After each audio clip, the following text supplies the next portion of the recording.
The relationship pattern of a narcissist are they're toxic, they're horrible to say the least.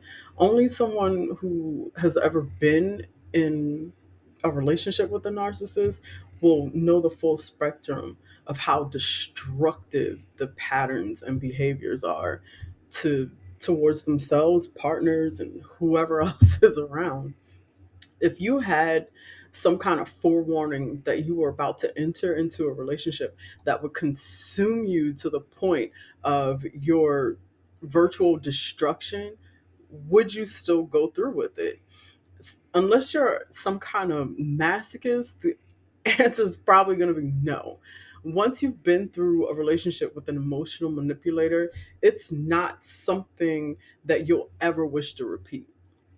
In emotionally healthy relationships, you have both partners who encourage each other to stay through consistent acts of kindness and love and respect.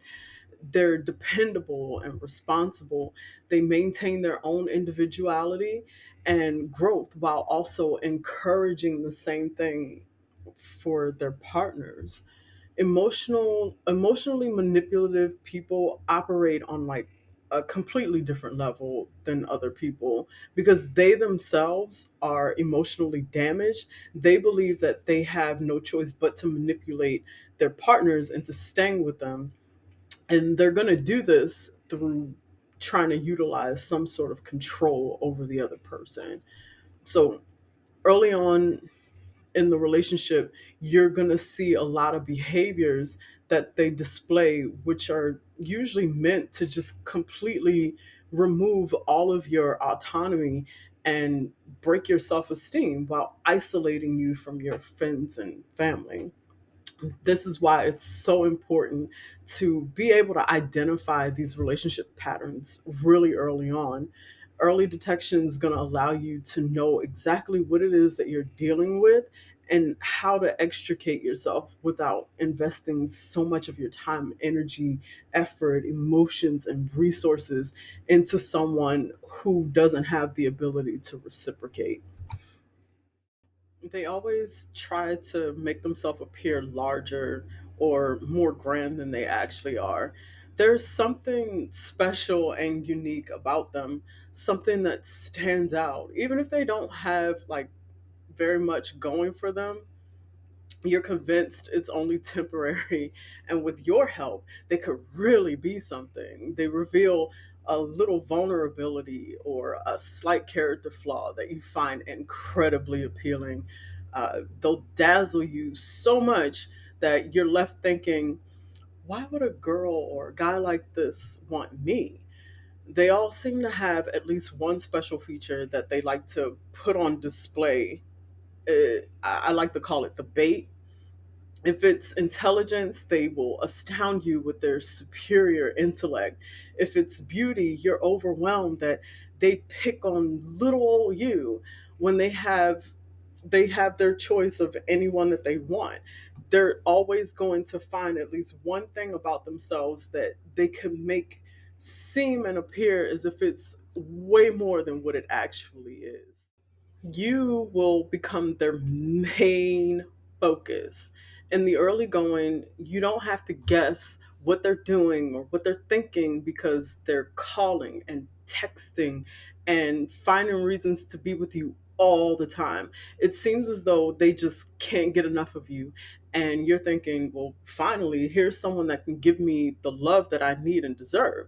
They want to know everything about you. Even though you may have some self esteem issues, you really like that you are their main focus. They like you so much that they've convinced you to start liking yourself. And it feels good. It's like a dream come true. You've got the butterflies, you're fantasizing about your future together, all of the good stuff. It's like they've put you on a pedestal, and that liking you is the thing for them to do. And now you're feeling really happy and hopeful about what's to come in this relationship. At this point, someone cue the love bomb. You're going to hear things like, "Oh, I've never felt this way about anyone. I've never felt this connection to anyone before. I can't believe what you're doing to me, what you make me feel. I only want you. You're the one. We're going to be great. We're going to do this. It's going to be so." They will say whatever they feel is necessary to have you thoroughly convinced that you will never meet anyone as wonderful as they are, and that no one could ever, ever make you feel as good as they do. And they're also going to go out of their way to seek sympathy or show you some type of vulnerability that they have. This is another deepening technique that's used, especially if you're codependent with a big heart and lots of empathy. This one's for you. They've got a story for why they're so fed up. Someone did them wrong. It's never their fault, and they are always the victims of another person's cruelty. When you share something painful and traumatic with an empath, that's their sweet spot. It kind of triggers their fixer button, and it encourages them to listen closely and open up and share their own stories. This further deepens the connection. It builds the trust, and it inspires the in a fixer the need to care for and tend and heal the wounded soul that they've become enamored with. A person who's a fixer takes on all of the added responsibility of helping to heal this hurt. It's also an excellent kind of future alibi for someone with bad intentions. Like they're they'll do something horrible, and then you bring it to them and you're like, "Well, why would you do this? You hurt me." uh, Whatever it is. And the first thing that they're going to say is, "Well, I told you I was messed up." So you have to be careful, especially if you're an empathic person, of when they come to you with their vulnerabilities or they start degrading themselves and showing any type of sign that they are seeking, purposefully seeking sympathy from you in some sort of. Now, there's going to be times where their actual truth starts to slip, and they start to actually give you subtle warnings.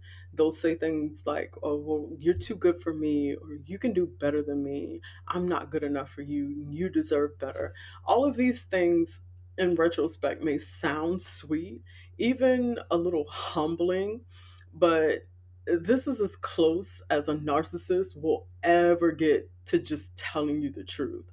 You'll brush it off as like some kind of little endearment, but the reality of the situation is that these statements are warnings. They know exactly who they are and what they're doing, and they know they're keeping secrets from you. And it is important that you not brush these statements off or blow over it and just ignore it as if they are not clear red flags waving in. Here's where the relationship starts to get interesting. They start to play the pull away game. After spending all of this time convincing you that you're perfect, they start to pull away from you. They may disappear for hours or days at first, and you start to think that you've done something wrong to invoke this kind of change in them. It's sudden and severe, and it just comes out of nowhere. The fall from the pedestal that they placed you on is earth shattering, and you're scrambling trying to make everything okay again. The more you try to communicate and smooth things over, the further they distance themselves from you. Now you're heartbroken and reactive, and you're desperate to right the ship, and you're doing things that you wouldn't normally do in order to bask in their spotlight again, and nothing seems to be working. You're in full panic mode, desperate for someone to throw you a lifeline, but that lifeline never comes because it's kind of like they're dangling a carrot out in front of a horse to lead it in a direction, and you're chasing and never catching anything. Now you see that they're in and they're out, they're hot, they're cold. This is a very dangerous stage, and it's it's how the addiction forms. Any good drug dealer will tell you that the best way to get someone addicted to something is to give them a free taste. That way you get them hooked and then threaten to take it away from them. That's exactly what's happening at this stage of the relationship. You're soaring when they come back with the empty promises of love and change, and then you're crashing when they turn around and abandon you again. This cycle could go on indefinitely until one party decides enough is enough. They can they can and often do put one source of supply on a shelf while they pursue another and then come back when their new endeavor just kind of fizzles out. The psychological warfare that they have perpetuated against you has rendered you addicted, dependent, broken, and it's robbed you of your sense of self and your self esteem. You're a mess inside and you're barely functioning and keeping things together. And all you want is for them to come back. You'll forgive everything they've done to you. And just as long as they come back and give you another fix, you're willing to keep finding reasons or excuses to put up with this ridiculous behavior. They begin to blame you and then deflect any and all responsibility for the negative situations that happen in your relationship. After they've played their hand and you're still trying to get them to be the person you fell in love with, you're catching them in a shit ton of lies. They're acting strange and you can't count on them or depend on them for anything. They're making you act nuts with their behavior. And then they point back to you and say, see, that's why I'm doing this, because you're crazy.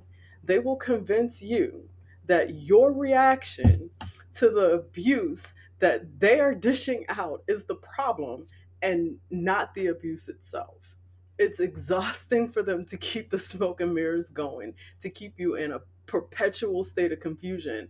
Once they've been discovered, you both know that it will never be the same again.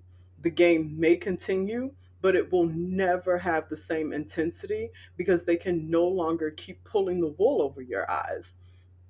If you don't walk away from this relationship, you're going to find that you become so quiet and complacent with the behavior that it simply looks like you're okay with what they're doing.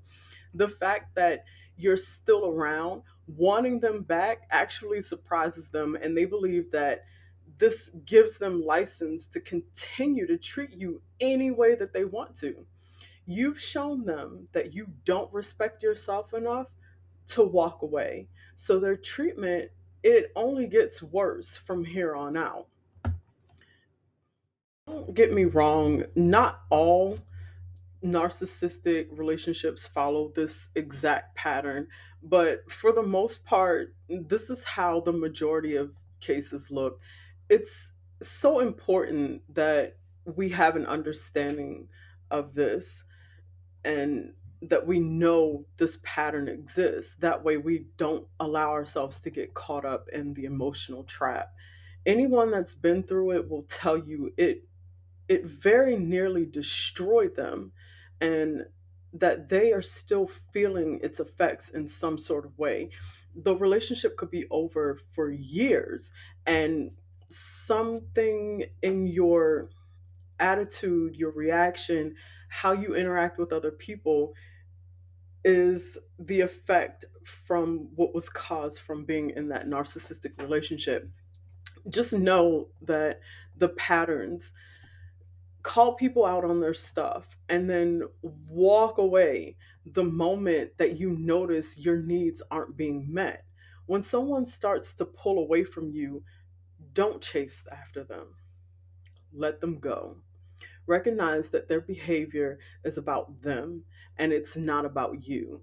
It's not necessary for you to try and understand why someone does what they do.